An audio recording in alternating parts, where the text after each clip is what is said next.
Hello, America. How you doing today? Hopefully, all our fellow veterans are doing well out there. If not, hopefully you've got a buddy somewhere that can help you through your troubled times right now. I know the holidays are coming up. Our PTSD goes into full swing. So please make sure you keep in contact with your buddies. We don't need any more um, of us going to the other side before the holidays. Matter of fact, we just need to stop it all together. Um, Today's a very special episode. Today's episode is going to be dedicated to all the surviving family members out there. All the surviving family members of fallen heroes. This episode is for you because today we are talking with Candace Wheeler from T.A.P.S.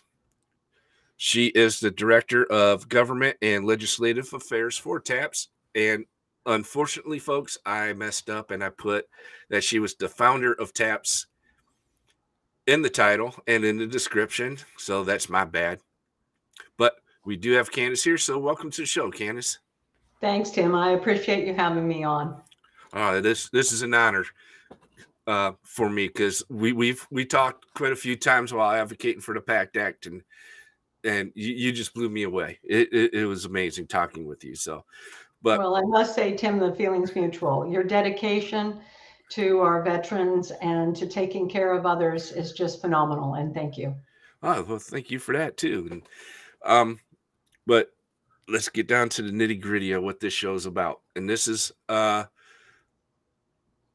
support for survivors of fallen heroes. And before we get into the questions and answers here, who is the founder of T.A.P.S? That is Bonnie Carroll. She founded T.A.P.S in 1994 after the tragic death of her husband, Brigadier General Tom Carroll, and 7 other soldiers that went down in a Army plane crash in Alaska in 1992. And at that time, there weren't the types of support that we have now and that T.A.P.S provides for our families. So she founded T.A.P.S 28 years ago. And we have grown now to where we are serving over 100,000 surviving families of all manners of death, from all eras of war and all relationships. So if you are a surviving spouse, parent, child, sibling, battle buddy, any relationship, if you are grieving the death of a military loved one, we welcome you, and our core services are provided free.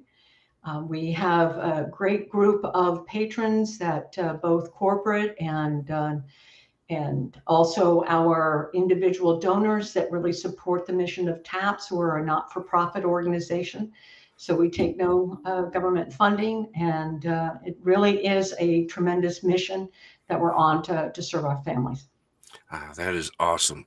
Because yes, I separated in '92, and there were at the base I was stationed at, George Air Force Base.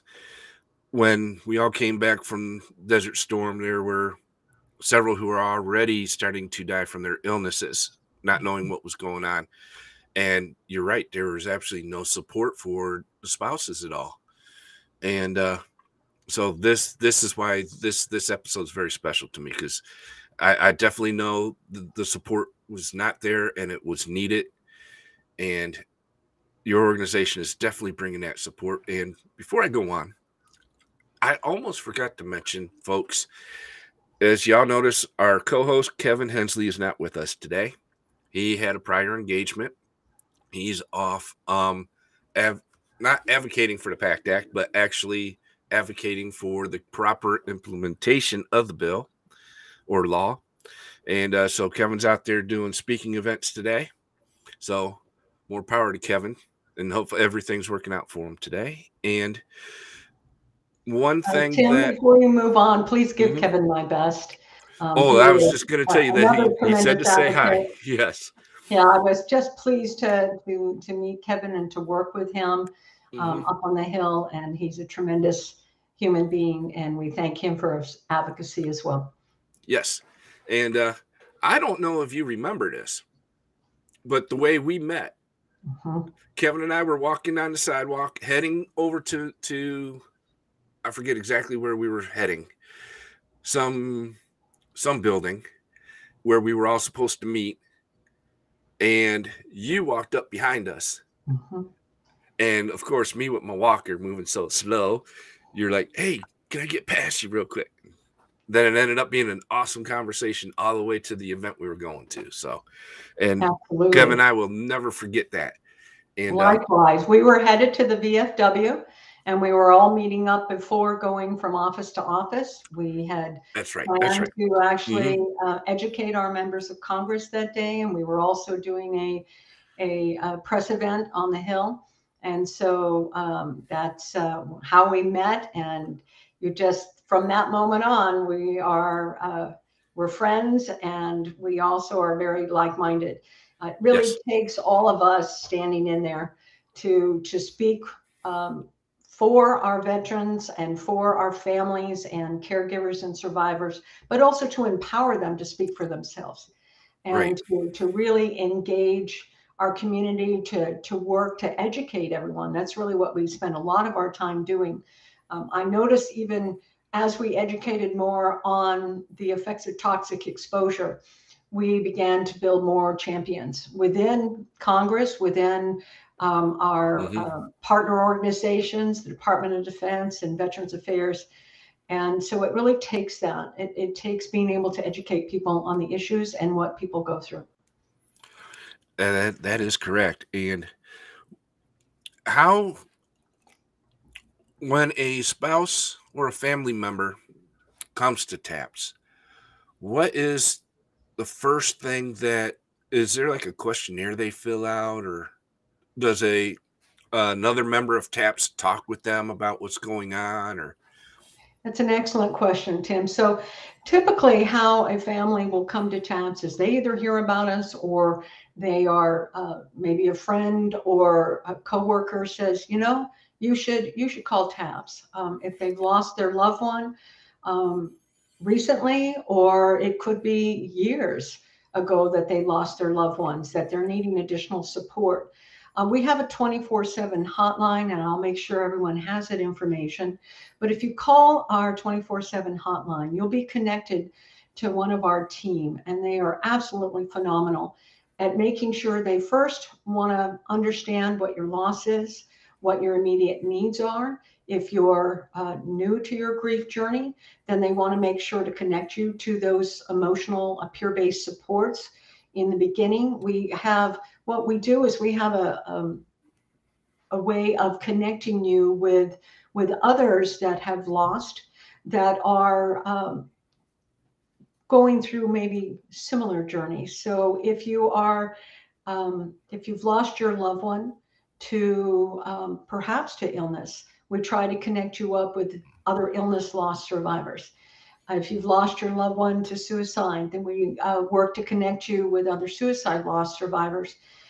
Even relationship, if you're a spouse or a parent or a father or a sibling, we try to make sure we wrap you into those particular groups as well. So you have others to talk to that have gone through journeys before, that are in different places in their journey, to give you hope and healing. So we work to stabilize first, to find out more of your information about your loved one, about those in your family that may need care, and then connect you not only to TAPS support, but support that might be in your community as a whole.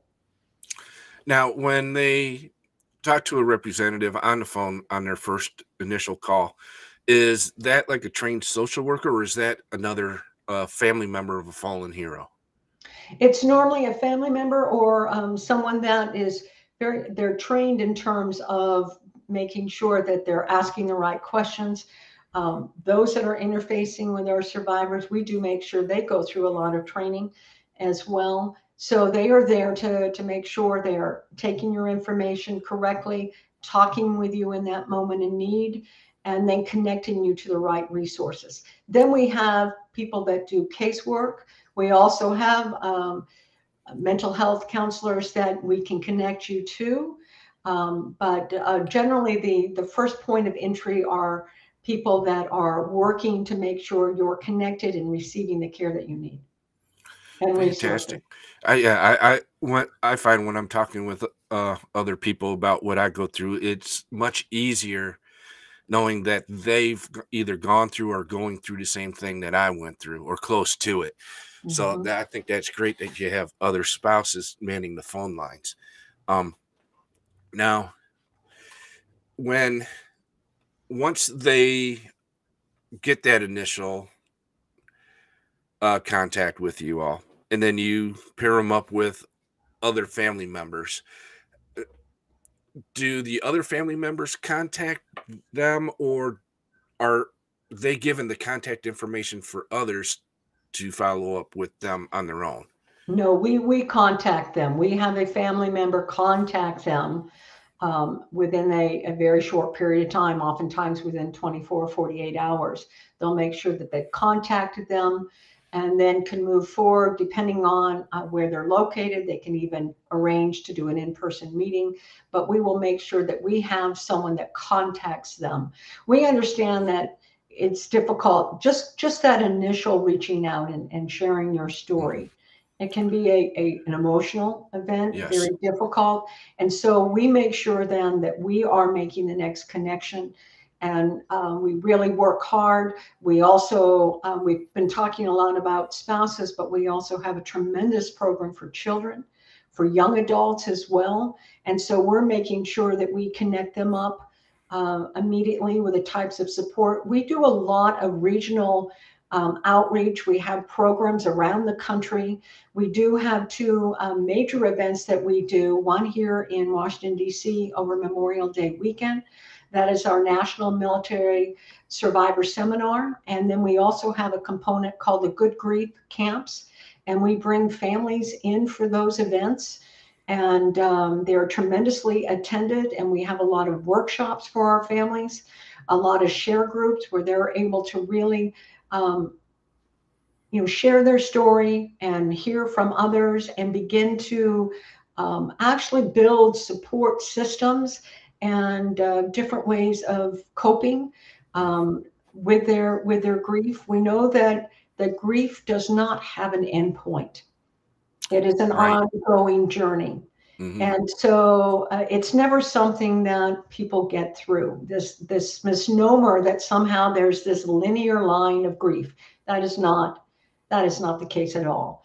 And for anyone that's experienced grief, they know that it can rush over you. It can come over you at certain times, certain anniversaries, holidays. We know moving into the Christmas and Hanukkah holidays and all of that, and New Year's, that can be very difficult for families.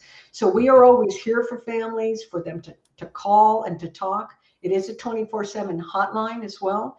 If someone is just out there um, feeling overwhelmed or not sure what their emotions are, they can call that hotline. Thank you, Tim, for sharing You're that. welcome.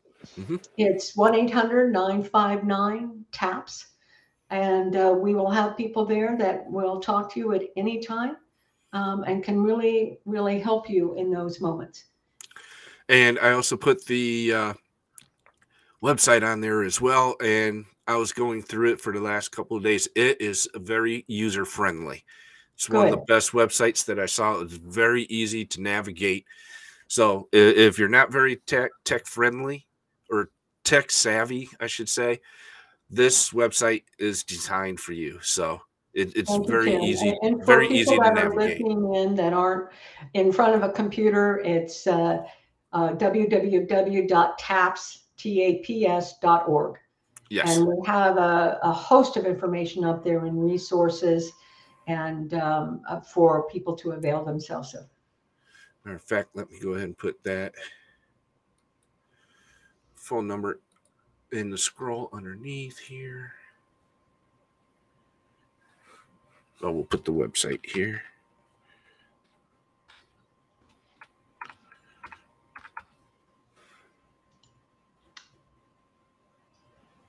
All right. I did want to mention, Tim, while you're Mhm. doing that, we really have four core services at TAPS. our peer-based emotional support, and I've mentioned the 24/7 National Military Survivor Helpline. Mm-hmm. And then we have community-based care, and then our casework assistants that are our four core services that we provide. We also do a lot of other things at T.A.P.S in terms of our outreach, but I head up our advocacy efforts, and we work outside of Washington, D.C., but we're also doing more on the state level as well. We know a lot of state issues can impact our survivor community. And so we are working to move forward on more issues that impact our survivors. But we do spend a lot of our focus on the federal government, working with Congress to educate them on the issues that are impacting our survivor community. And we also work to change legislation and to introduce legislation with our partners in Congress. And we also serve on a lot of advisory committees with Veterans Affairs, Department of Veterans Mm-hmm. Affairs, and the Department of Defense, and other agencies as well, Department of Education, any place that impacts our families. Now, you had mentioned grief camps. Can you kind of explain what grief camps are? Yes, when we bring people together for these, either the regional events or the national events, we will break into sessions where our surviving families can actually talk to others that have gone through maybe a similar loss. So we really do try to partner people up. If you've gone through a loss that is an illness loss of any kind, whether it's toxic exposure, PTSD, or wounds of war, we connect you up with other families that have experienced those types of loss.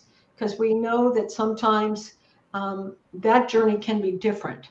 If you've experienced a suicide loss, we make sure that we're connecting you up with families that have gone through that type of loss. We know with suicide, there is both grief and oftentimes there is trauma. And trauma and grief are treated differently. You have to treat the trauma and be able to help people walk through that experience, whatever that may have been, in order then to be able to help them with their grief. We also connect with types. So we have a men's group that will have primarily fathers that have gone through loss that can speak with one another. And so parents or siblings, it's a different experience if you've lost your brother or sister. And oftentimes our siblings are really forgotten. There are not very many places or resources for them within communities to really walk through their own grief.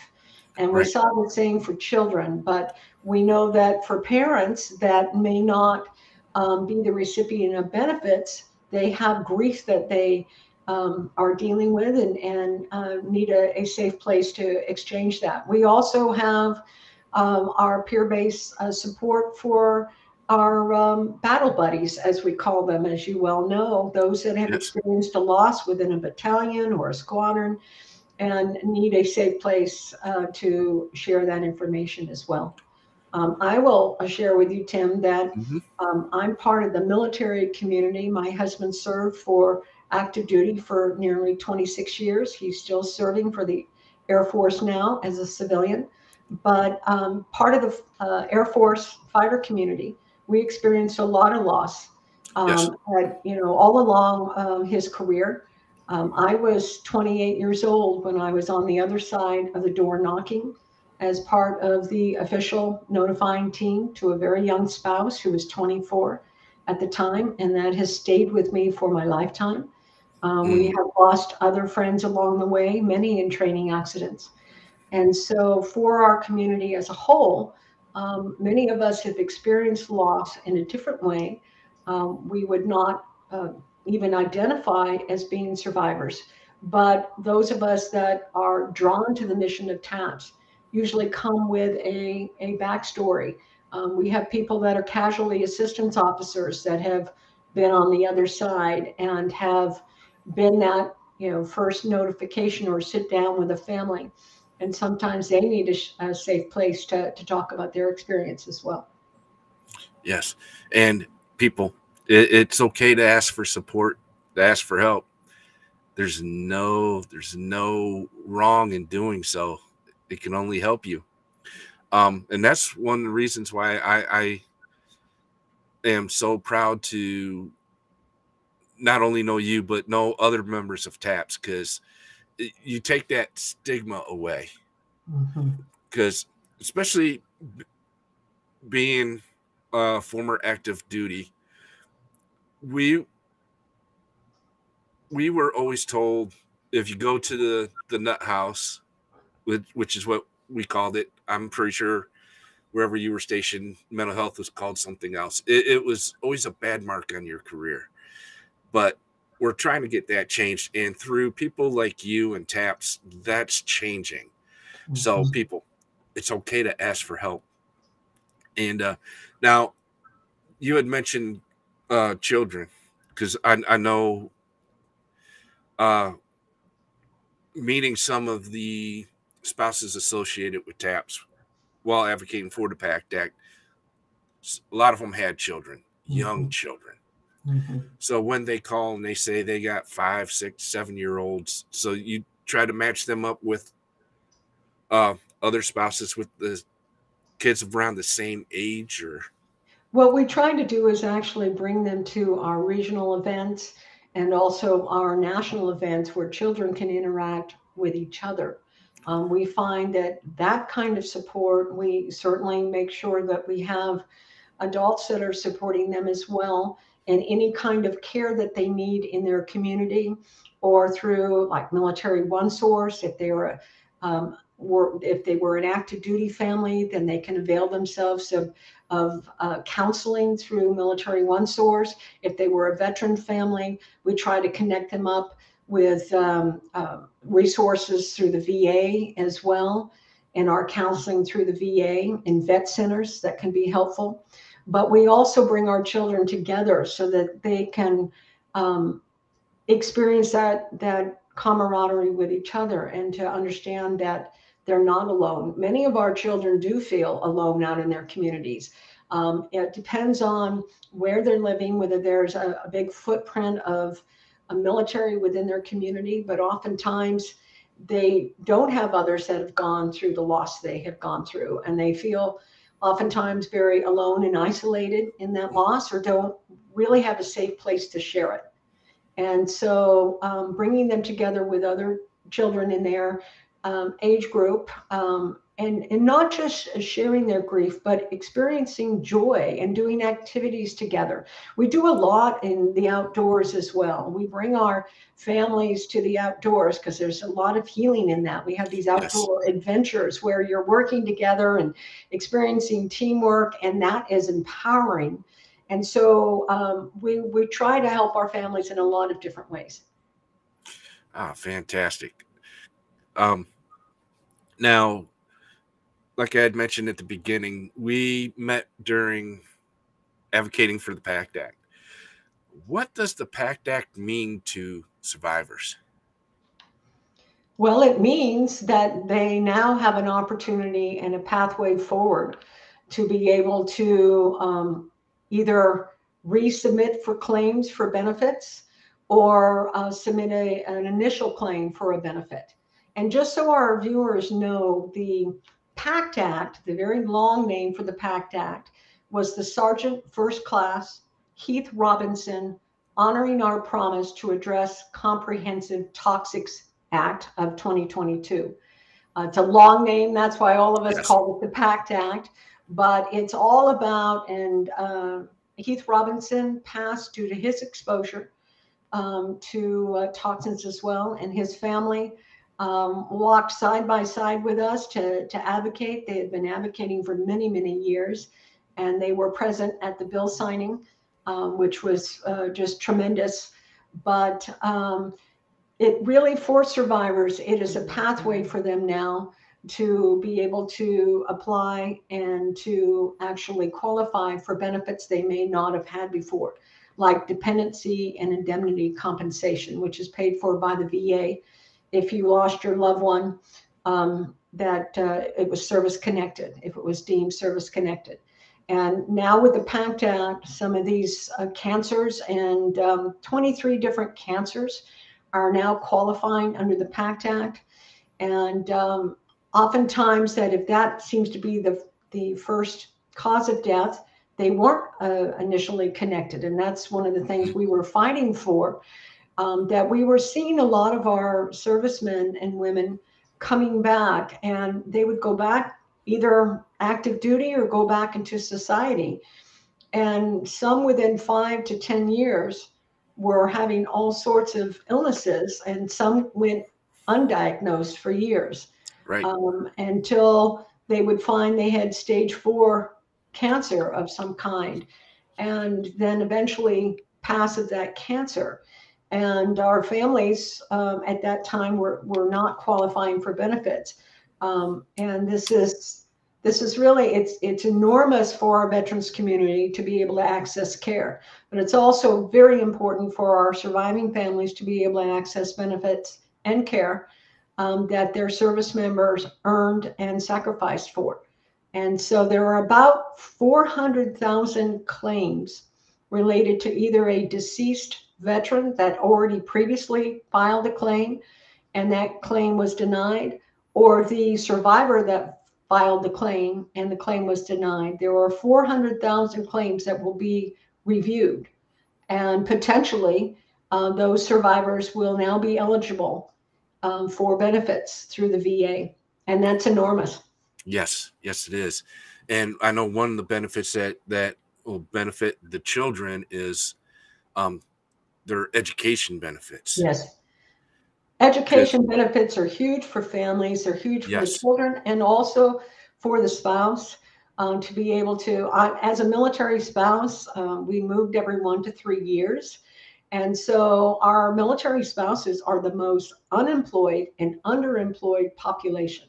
right. It's staggering the amounts that, I think it's 28% now. I'd have to double Hmm. check that fact, of Yeah, yeah. those As of that last are, week, it was 28%. yes, that are unemployed, but we also have underemployment because spouses will take a job that is less than their education.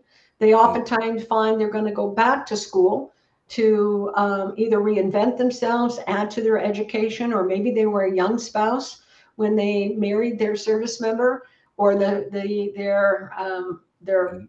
spouse became, went into the service. Oftentimes that can even happen after they've already been married, and they haven't had that opportunity to move forward in their education. And this allows the spouse and their children to be able to go back and avail themselves of educational benefits under the post 9/11 GI Bill. They're called Fry scholarships for our in Chapter 35 for our surviving community, but they are instrumental in helping them to move forward and to really make them more financially solvent.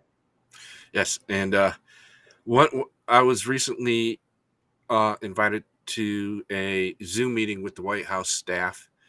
Uh, and one of the things they did discuss is exactly what we just talked about: Mhm. spouses of military uh, not being able to find work, or uh, have to reinvent themselves when they do transfer on to another base, which is usually into another state.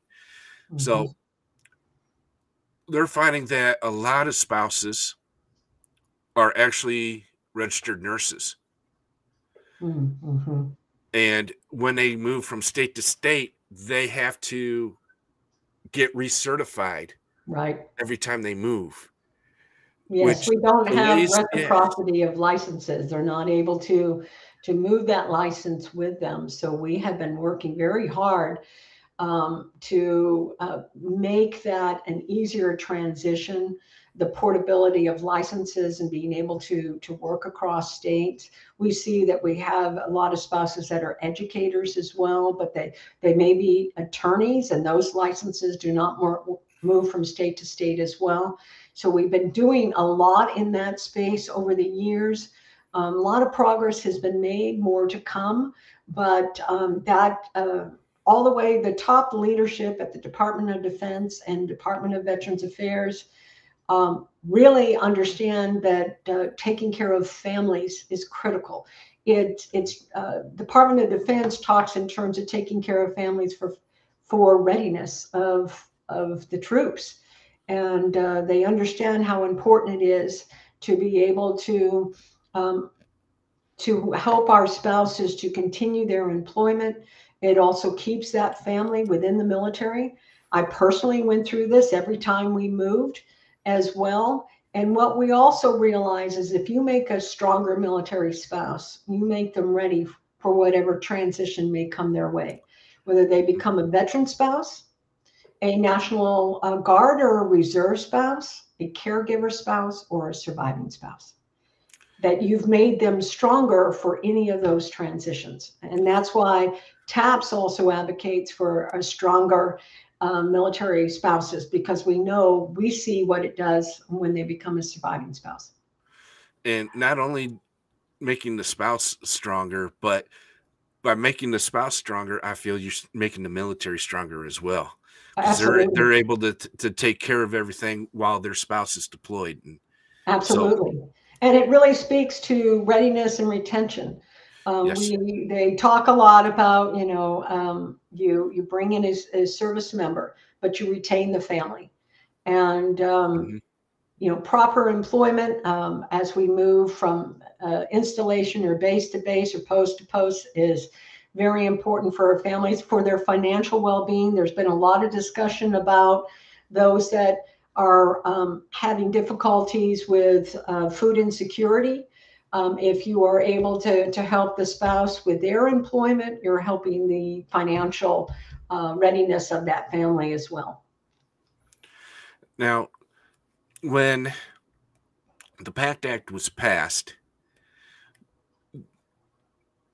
I noticed that a lot of the veterans were not getting the information that they needed concerning the bill.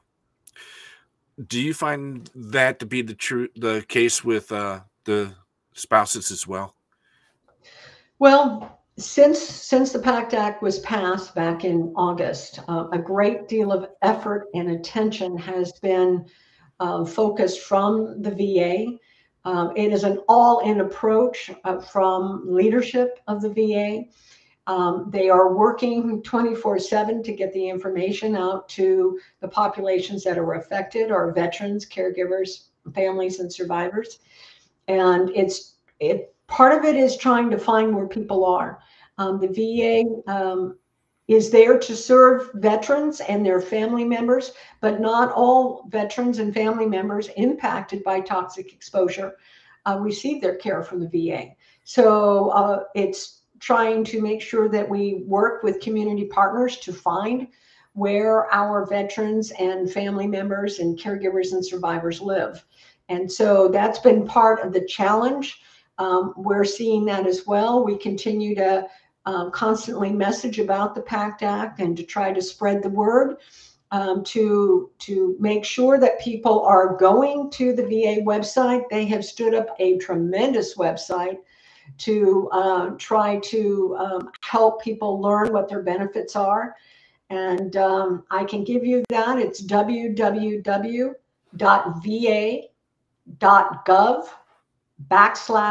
PACT.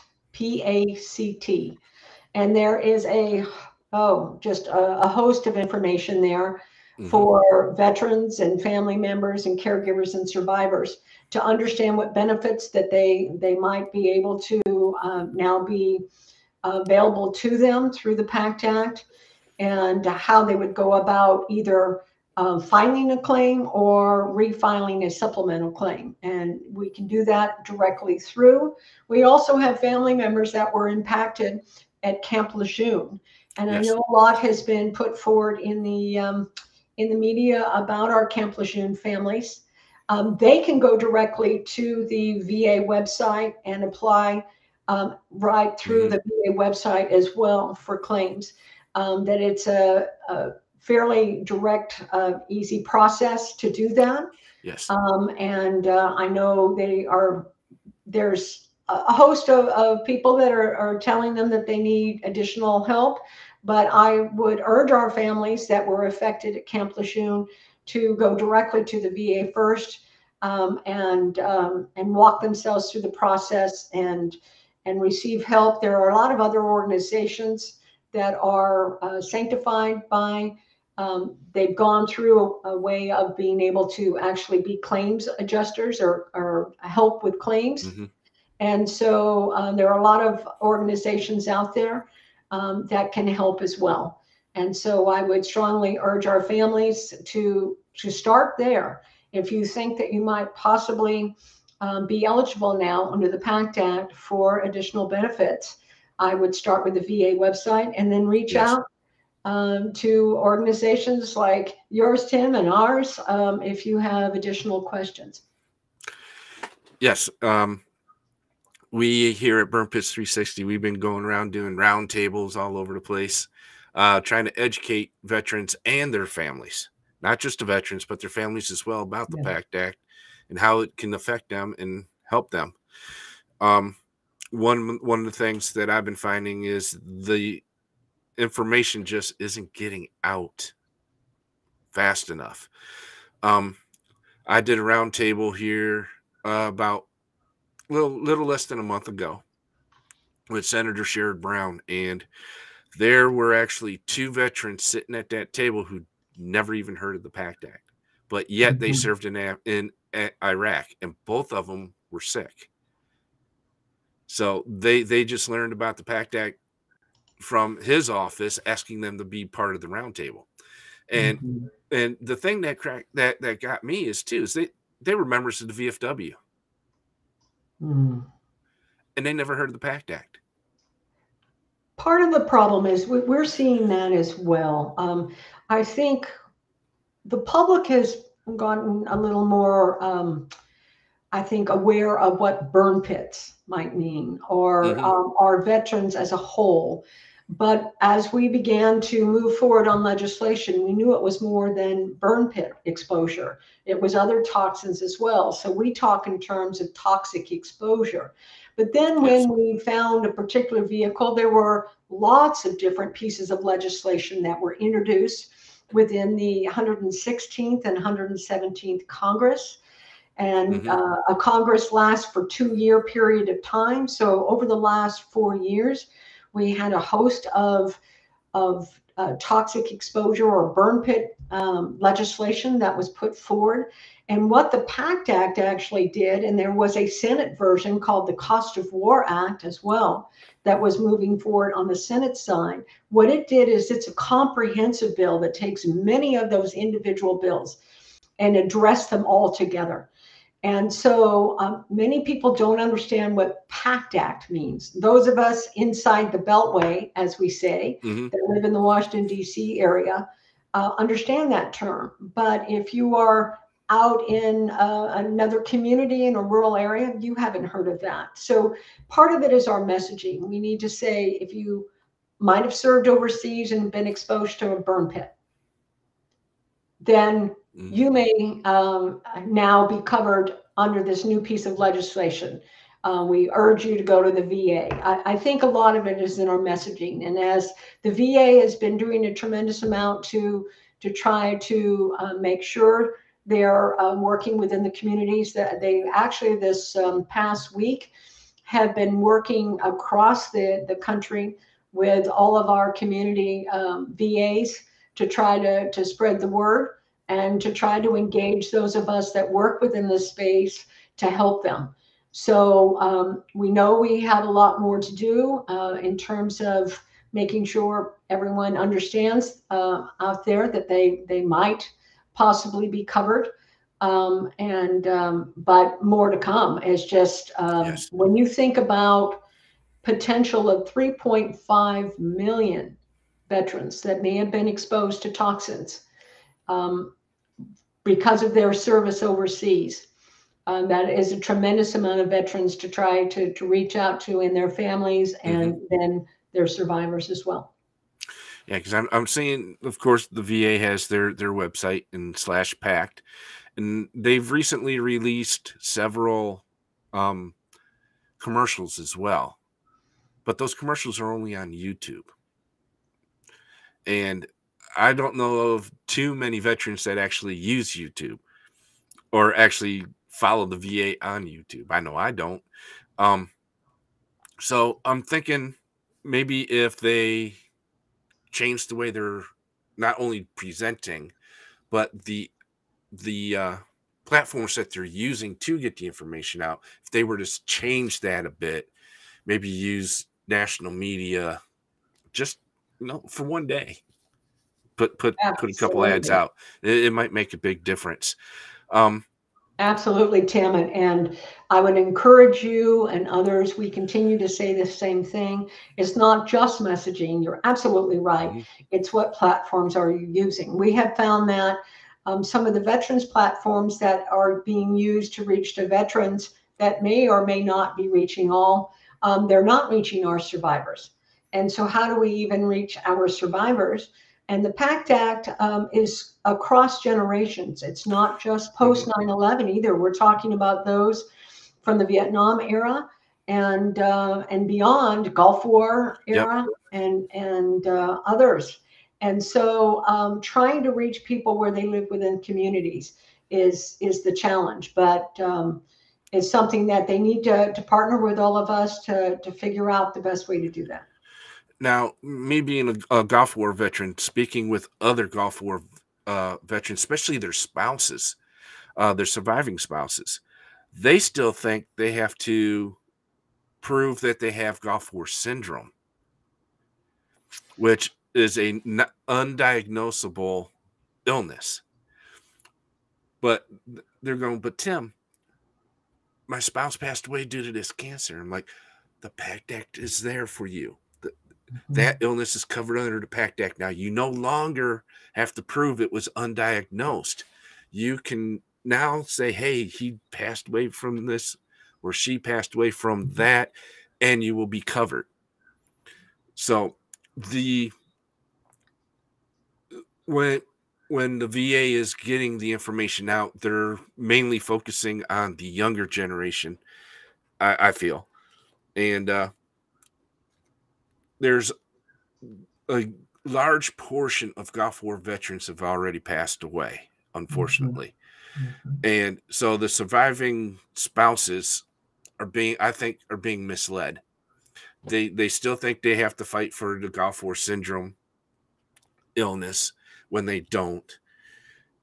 Then when they I'm not start reading about sure. the PACT Act, they think it's only Afghan and Iraq wars that are Mhm. eligible for it. So trying to educate the multi generations, like you said, I think is the most difficult part. I would agree with you. And I think it just takes us all educating. I would say that it's the drilling that down in education. I'm not sure they're not purposely being misled, Hmm. but they certainly are not identifying. That's part of it. They're not identifying themselves as someone that could then qualify under the PACT Act. And so that is part of the messaging campaign. We need to be able to really think about all these different groups and how do we message differently so Hmm. that they know that they're should at least apply and so that's the important part. My husband served during that period of time as well, and we have lost friends along the way to illnesses also, and during that period of time and what they were exposed to. And he talks about flying through all the oil, and the Yes. gas, and we know our families at K2 Karji Kanabad that Hmm. served on that installation. My husband came through there, but did not spend any amount of time there. But those families, that's been something that we've been fighting for so long, what their service members were exposed to during that period of time. They talk about oozing black goo from the surface. It just was Hmm. because that was an old Russian base that had been transferred over, and so there are a lot of places that our service members may have been exposed. The thing about the PACT Act is when you go to the website, it really gives you all the locations. So Yes. if you served here during these periods of time, if you served here, if you had these particular cancers, they're covered. So it's really it does, I think, a very good job of walking through what is covered. But if you have any questions, apply. That to me, I would never just self eliminate yourself. I would go ahead and apply. Yes. And if you have any problems with your claim, and the VA's giving you hassles, you can contact TAPS, you can contact Burn Pits 360, you can contact all the VSOs. They will help you with your claims. In some states, like here in the state of Ohio, we have the Ohio Veterans Service Commission. They are now geared on PACT Act claims as well. So I know each state has some sort of veterans office. So hopefully they are all geared to help with these claims as well. Yes, I can give you our. We are not certified claims adjusters, but we can help you navigate that process. And the easiest way to reach TAPS, our casework team, is casework@taps.org. And they can help you navigate that system and connect you with, if you need even more work after that or more support in actually filling out a claim, then they can connect you with those that do that. But they can help you with the process if you're a survivor and you need additional information or how to even begin. They can help you with that. Okay, I have that scrolling on the bottom here. Hopefully I got that correct. But there are a lot of military and veteran service organizations that are certified claims folks that can help you. And so I would certainly, and those are all free services. I would certainly avail yourself to those if you have any questions or not sure how to get started. I would certainly use their help as well. Yes. Now, if a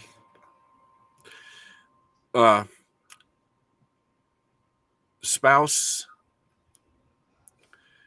calls up and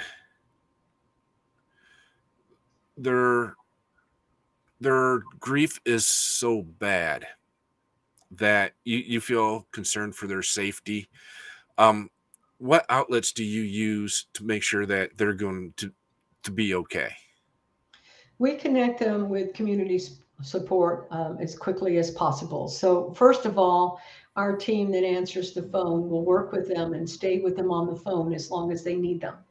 And that's the first Good, part good. to make sure we've stabilized that family. We know that grief can be overcoming sometimes, and we want to work and provide hope and healing.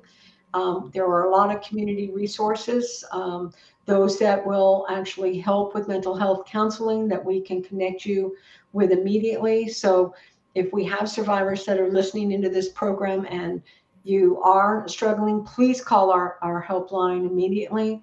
They are there to help you and to connect you and to have those touch points in your life, to have, right when you need it, any additional support that you might need. And in case y'all were wondering what TAPS stands for, it's Tragedy Assistance Program for Survivors. And I think that name is so fitting. It's an awesome name. I just love it. It's Well, I think your viewers will know that TAPS, of course, is what is played at a yep, military funeral. And yep, so for those of us within the military community, it holds a significant meaning to us. I can't listen to TAPS without it just, it reverberates in your soul. And but we are here to help. We are here to give, I do want our survivors to understand we're here to give hope and healing as well, to help you on your journey. And there are so many ways of walking with others yes, along your grief journey, and that you just don't need to walk alone. I have gone to some of our national seminars where we may have someone for the first time that has walked through the doors and found it very difficult to come to one of our events. And we always talk to them about what we want you to leave here with is additional resources, someone you can call, a feeling that you're not alone, that there are others that understand you and your grief, and that we are here to help you. And if you see that person after they've been going through one of our survivor seminars, or the children that go through the Good Grief camps after 4 days, they are a different person when they walk out. They are walking out not alone in their grief, and their shoulders are a little higher, and they walk out differently. Not that they may not still, need a lot of support as they move forward, but now they know how to avail that support, Yes. how to reach out right away. And it's that initial reaching out that can be the most difficult. Now, I think you just hit on the main theme that at least I thought of while we were advocating for the PACT Act was you're not alone. Mm-hmm. A lot of us veterans learned while we were out there walking the halls and everything, we're not alone. There, other veterans are going through the same thing as us, and we got to hear all their different stories. And the illnesses may be different, the area that they served in might be different, but the stories are the same. Mm-hmm. So we're not alone, and Well, we're a and community too, and we need to all stand in there for each other. right, Really, the whole idea of leaving no one on the battlefield is the case for the military as a whole. All of us that have been part of the military community need to stand up and be counted, and be there for one another. Whether you've experienced the same things as others, it takes all of us to really shine a light. yes, it does. And uh, before we start wrapping up here, may I ask what aircraft did your husband fly? Well, he flew a combination. So he started out flying the RF-4, and then transitioned to the F-4, and then did his stint with the Army and flew the OV-10, and then flew the F-15E, and had the opportunity to fly that up in Alaska, a beautiful, breathtaking state to live in, Yes. and a beautiful jet. And so he had the opportunity to fly quite a few weapon systems during his time period in the Air Force. Now I happen to be a supply clerk at uh, F4 base. Okay. Yes. Well, Very when you awesome. mentioned George, we came through Yes. George, and our daughter was actually born at George Air Force Base Hospital. Ah. So we came through there as well, and long time ago, we began to close bases down. It seemed for a while there.